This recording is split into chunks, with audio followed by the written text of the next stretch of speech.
Vamos falar um pouco de Isaías 13 a 39.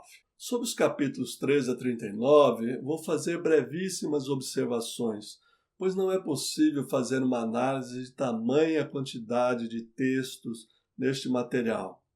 Mas é importante notar que o sobrescrito de 13:1, sentença contra a Babilônia que Isaías, filho de Amós, recebeu numa visão, encabeça ou abre uma série de oráculos contra as nações. E isso, por si só, é uma inovação do século VIII, como já estudamos, quando os profetas foram chamados para pregar em Judá e Israel, mas também receberam palavras contra as nações estrangeiras. A novidade teológica é que, com isso, as nações são colocadas dentro do âmbito do domínio de Deus. É a clara compreensão de que Deus é o Rei do universo, não apenas o Rei de Israel e de Judá, mas é o Rei de todas as nações. E todas as nações, segundo a palavra que aparece lá em Isaías 60, acorrerão para Sião, para Jerusalém, em uma peregrinação de volta ao Senhor. Depois do sobrescrito, o capítulo 13 e os capítulos seguintes registram as sentenças contra as nações, por exemplo, contra a Babilônia, contra Moabe, contra o Egito, contra a Assíria, contra, enfim, as nações estrangeiras que fazem parte do crescente fértil, a região de Canaã e os impérios ao redor. É importante lembrar que o profeta Amós já tinha dirigido os oráculos contra as nações estrangeiras no primeiro capítulo do seu livro. E não é diferente com Isaías, que faz esta longa série de oráculos contra as nações que vai até o capítulo 23 da sua profecia. Pois bem, eu não mencionei nenhuma vez, mas vou mencionar agora, que alguns estudiosos compreendem que os capítulos 24 a 27 e os capítulos 34 e 35 são dois pequenos apocalipses. Isto é, são blocos de texto com uma linguagem apocalíptica bem acentuada. Esta é mais uma subdivisão dentro do livro do profeta Isaías, que ajuda a segmentar o estudo. Fica então uma tarefa para você pesquisar sobre os apocalipses dentro do livro de Isaías, os dois, do capítulo 24 ao 27 e do capítulo 34 a 35, chamados de apocalipses. Seria interessante olhar a sua linguagem, o seu estilo, as suas profecias, etc.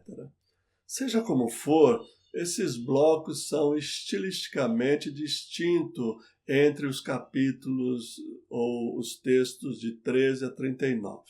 Até o momento falei do livro de Emanuel, capítulos 6 a 9, e mencionei de relance apenas os capítulos 13 a 23, como sendo os oráculos contra as nações, e dei uma palavrinha só sobre os apocalipses dos capítulos 24 a 27 e 34 e 35. Agora vou tratar dos capítulos 36 a 39, que é o final da primeira parte do livro de Isaías. Por muito tempo, a divisão de Isaías em três partes, de 1 a 39, de 40 a 55 e 56 a 66, teve por base os aspectos históricos, literários e assim por diante. Pois bem, os capítulos 36 a 39, quase todo em prosa, se diferencia dos outros capítulos que são escritos em poesia ou de prosa poética dos capítulos anteriores e constitui em um apêndice histórico.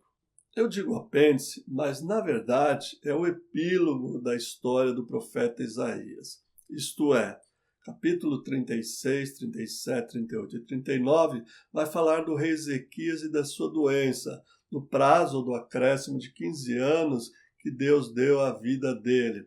E vai terminar com a possibilidade do desterro, isto é, do cativeiro babilônico, anunciando que o cativeiro virá através do Império Babilônico. Este epílogo de encerramento do livro serve para delimitar o final da primeira parte do livro de Isaías. Mas isso é muito importante para compreendermos o restante do livro de Isaías, pois esses capítulos também servem de prólogo ou de introdução para as partes de Isaías que vêm em seguida, isto é, os capítulos 40 a 66.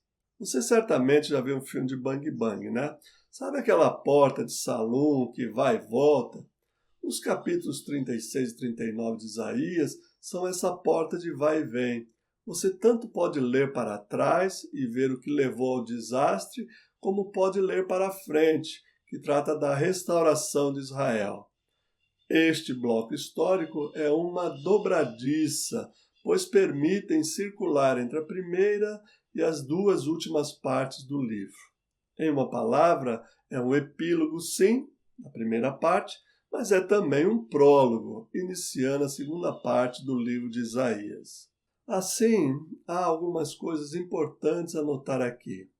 Eu já disse que nós temos prosa aqui, em sua maioria, é claro, pois o chamado Cântico de Ezequias, capítulo 38, de 1 a 20, é todo escrito em poesia, assim como parte do capítulo 37, de 16 a 20 e 22 a 35. Outra observação extremamente importante é a menção do apelido de Deus, o Santo de Israel, em 37 e 23, que conecta o bloco com toda a primeira parte do livro de Isaías. E mais, aparece também a ideia de que o Senhor vai proteger seu povo até o desterro que acontecerá em 586. Até acontecer o exílio, os textos se ocupam da invasão de Senaqueribe, rei assírio, invasão que pode ser conferida em 2 Reis 18, 13 a 18. É bom que você leia Isaías 36 a 39, junto com 2 Reis 18 a 20, pois tratam do mesmo assunto e período. O bloco de Isaías 36 a 39 termina com a palavra do profeta dirigida ao rei Ezequias, anunciando o cativeiro babilônico, para muito breve.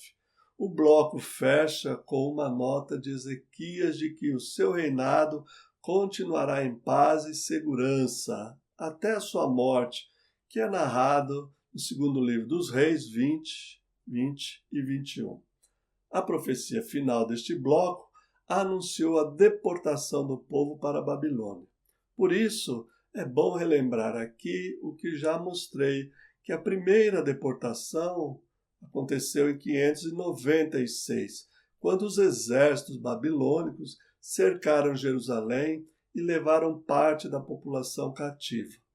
A gente fala população, mas na verdade foram levados cativos uma parcela da classe alta, dos possuidores de terra, chefes do exército, sacerdotes do templo e artífices que sabiam trabalhar com algum ofício. Aí, 10 anos mais tarde, em 586, Nabucodonosor entrou, invadiu Jerusalém, destruiu seu templo, tocou fogo nos portais, na cidade e levou mais uma série de pessoas cativas. Os números registrados por Jeremias, comparados com outros números, mostram cerca de 15 a 20 mil pessoas que foram levadas cativas.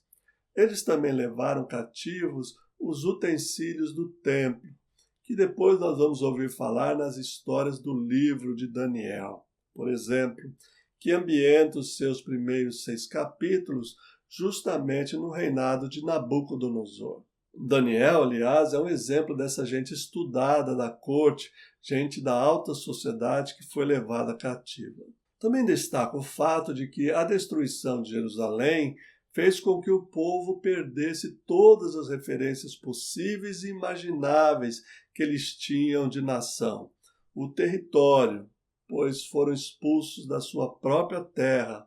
O templo, sinal da presença de Deus que foi destruído.